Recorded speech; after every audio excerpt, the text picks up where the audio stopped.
Hey everyone, it's Justin again. Until now, we've only been looking at arithmetic sequences, where the pattern is adding or subtracting.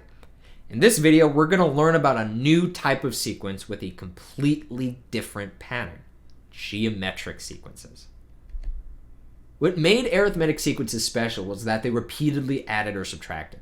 Geometric sequences are similar, except they involve repeated multiplication.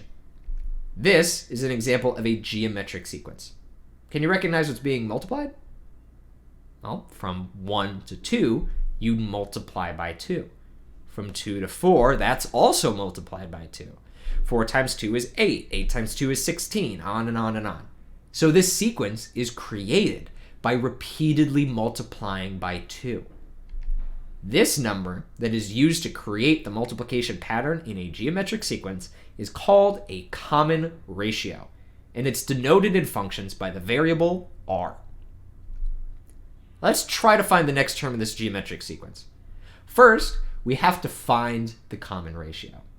What would you multiply by to go from -2 to -6? You multiply by 3.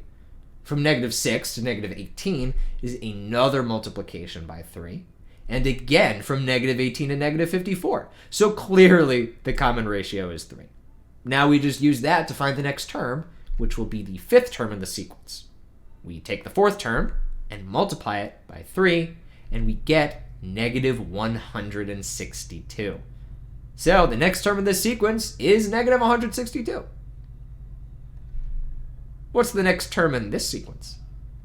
First, we need to know the common ratio. Going from 2 to 10 requires you to multiply by 5. From 10 to 20 multiplies by 2. And from 20 to 200 you multiply by 10. Wait, the pattern here isn't multiplying by the same number every time.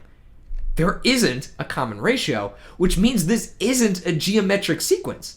And unless we can figure out what kind of sequence it is, we have no way of knowing what the next term will be. Always make sure to check the pattern as far as you can. If we'd only checked the first two terms, we would have assumed the common ratio was 5, and we would have been wrong. Here's a challenge for you. Pause the video now and see if you could find the next 3 terms in this sequence. Let's see how you did. First step, find the common ratio. In this sequence, each term is obtained by multiplying the previous term by 5, so the common ratio is 5. Now we can use that ratio to find the next 3 terms. The fifth term will be 500 times 5, or 2,500. The sixth term will be the fifth term times 5, which is 12,500. And the seventh term will take that and multiply by 5 again, giving us 62,500. Wow, these numbers are getting big. You'll notice as you practice with geometric sequences that the numbers tend to get really big really quickly. That's just the danger of multiplying over and over again. Geometric sequences involve multiplication, but nobody ever said that the common ratio has to be positive integers.